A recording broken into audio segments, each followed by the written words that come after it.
welcome everybody. I'm going to keep this quite brief, but just share a little bit about myself, how I found myself the COO of an education company. I learned a lot with what Calvin said. I think if you had told me back in matric this was going to be my path, I would have been very surprised. Not just surprised, I think doubtful that this was going to be where I ended up, but standing here today, I'm very grateful to be standing here and so excited to be looking at so many future faces of education, some current faces of education. And yeah, it's exciting to share a little bit about my journey.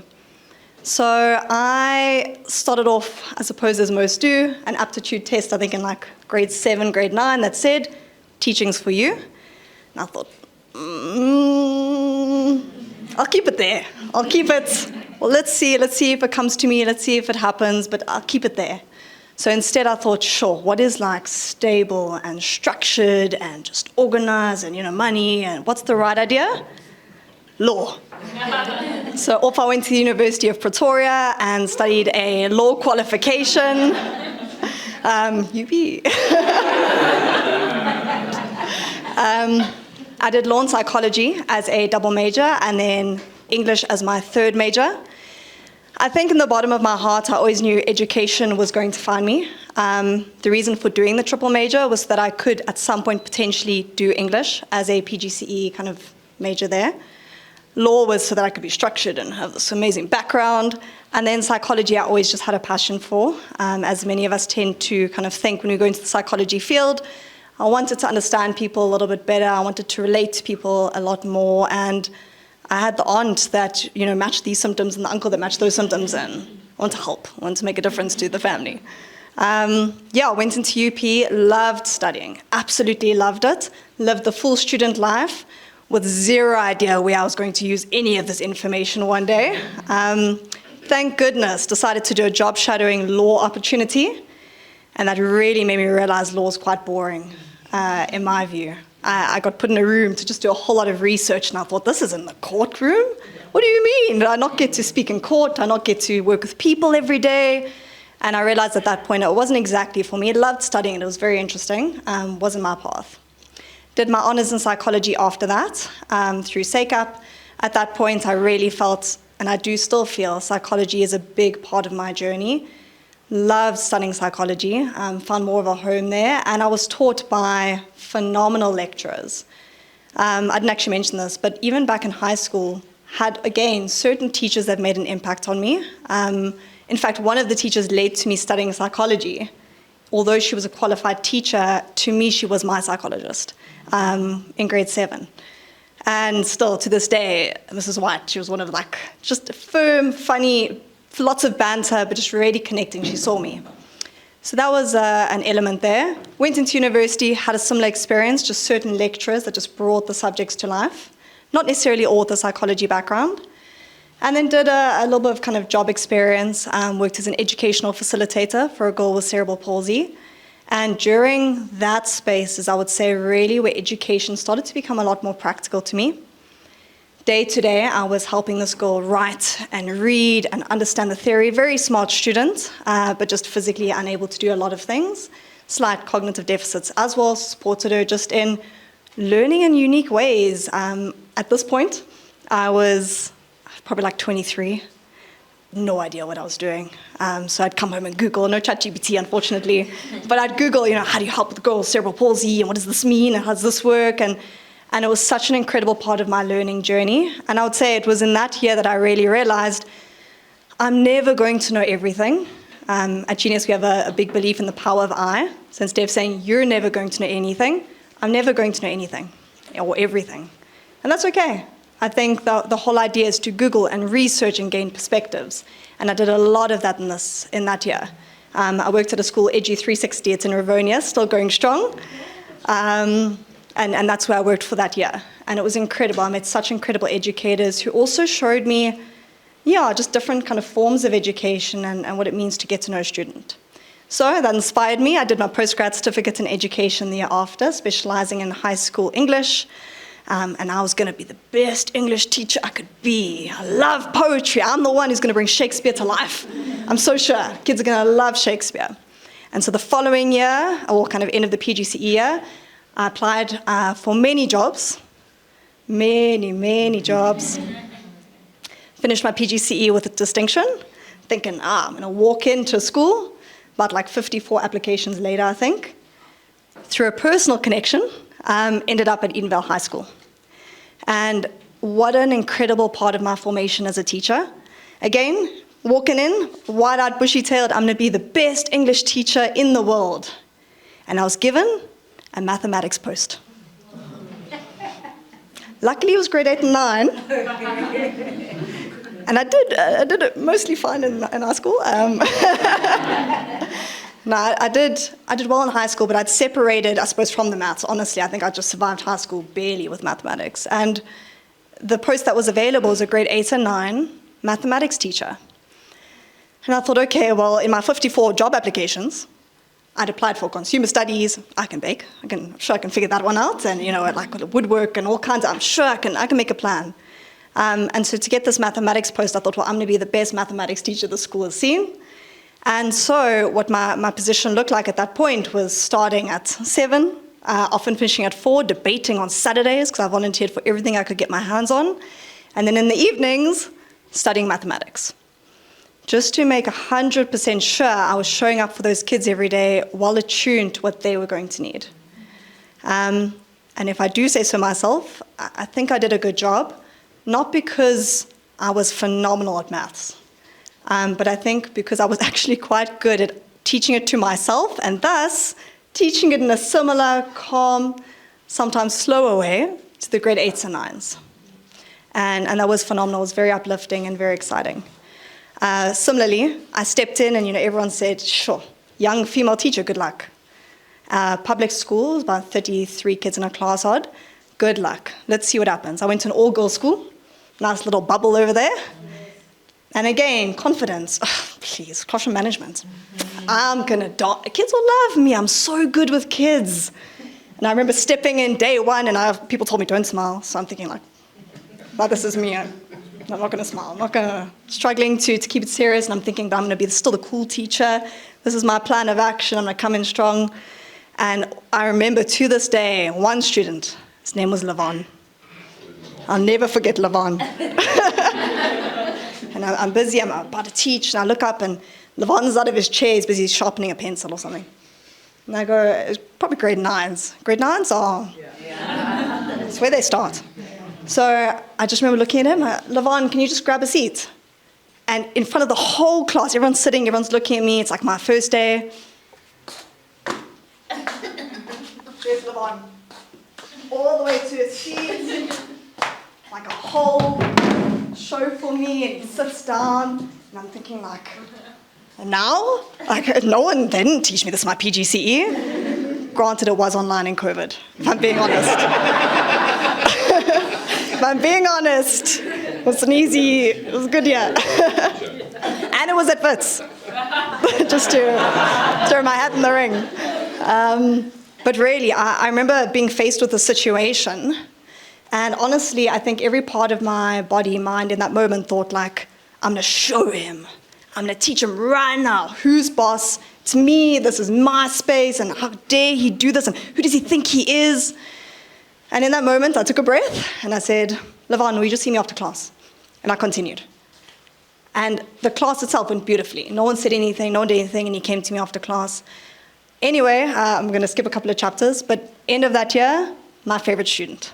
My favorite student, the kid I would send to go get water, just so he'd have a break every now and then, struggled to focus. So he was the one that, if I wanted something done, Levon was there. Towards the end of my time at Edenvale High School, I was there for a couple of years before I shifted to Genius. They had some kind of ice cream sales day at break. And he walks into my class. I had a group of grade 8s. At this point, he's in grade 10. He says, ma'am, I got you an ice cream. And it was such a moment of I love this. This was the kid who was a little bit like a mafioso guy at break. I know, quite rough, quite tough. And I do feel like I made a breakthrough there. And honestly, all I did was listen. All I did was put my assumptions and my biases and my perspectives aside, and I got to know him really well. What a lovely kid. So misunderstood by teachers, by his parents, by his peers. And yeah, it was incredible. It was a big part and quite a formating year of formation for my teaching experience. I remember, just side note, funny story, at Edenvale High School, one day they decided, you know what would be great for Bronwyn, the new teacher? The young female first-year teacher. Let's put her on break duty. In case a fight breaks out. On my own. A fight did break out. I managed to call a couple people. So we were fine. Everyone was fine. Turns out when kids fight at that age, it's more like, they're not really fighting. But it was. Those 2 years at Edenvale High School were incredible for me. I learned so much. I'm so grateful for my time there. One of the most well-run schools I've ever actually been to and worked at. We work with a lot of schools now as Genius, and I'm so grateful for my time there. The principal was phenomenal. But I will say, throughout my time at Edenvale, I couldn't help but find myself loving the break time moments. Kids coming and speaking to me one-on-one. The after-school private sessions with 4 or 5 kids who were really struggling with English at that point. They gave me extra English. And I think it was that year, a couple of years, that made me realize something's missing for me. I love education, I love kids, I love psychology, I want to stay in both spaces, but I just don't feel like I'm able to kind of make exactly the difference in the way I'm kind of working for me.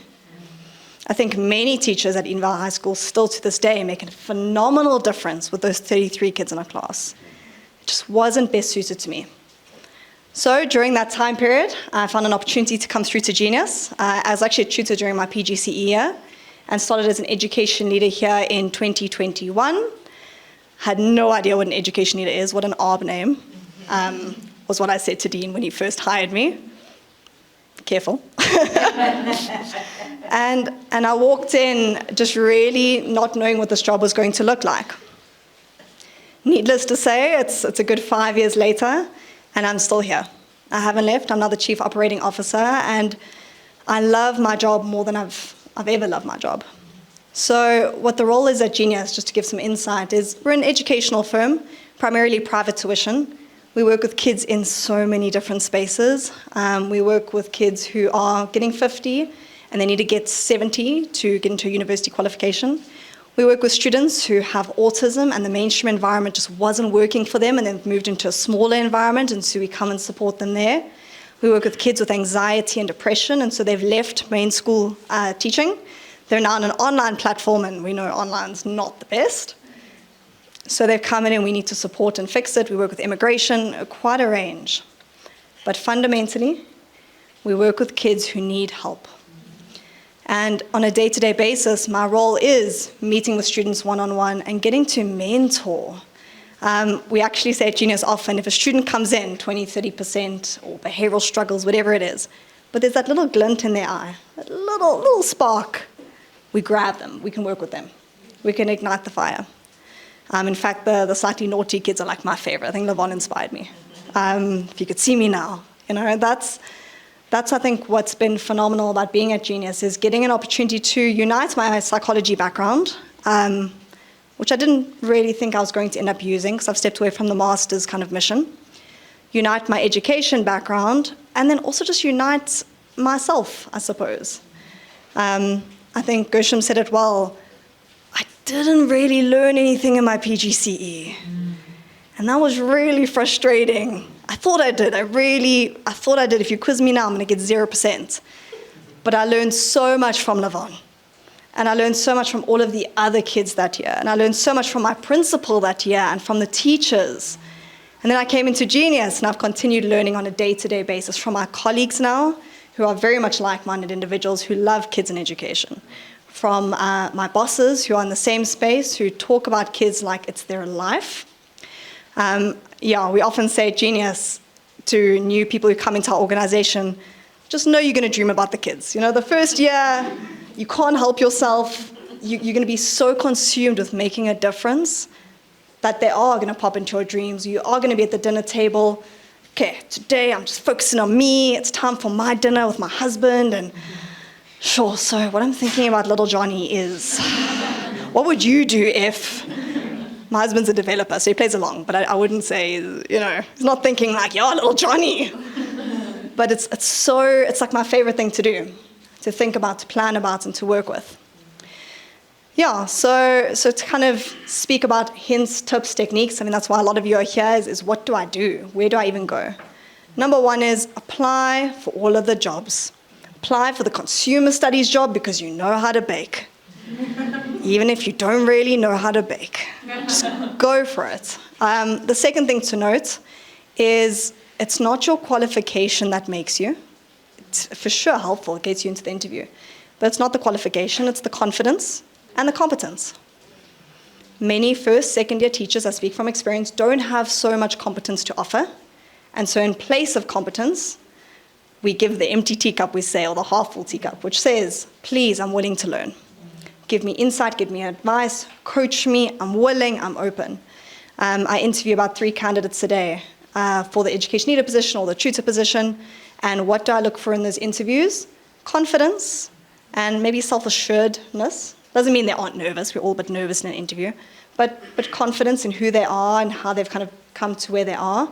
And then willingness to learn. Doesn't matter if you have a PhD in mathematics. What I'm looking for in this position, and I think many schools are looking for in their positions, is someone who's willing to take on feedback and insight and to grow and to realize, oh, I might know everything in this facet, but this organizational school operates differently. And that's actually very safe for me to acknowledge that I don't know everything and to be willing to learn. So that's a big element. We believe in building rapport with our students. That's the next big piece of advice. It's the biggest piece of advice I'm going to give tonight. I think everyone's already said it. Build rapport with your students. Don't listen to the other teachers. That was tough. It was tough in my first year.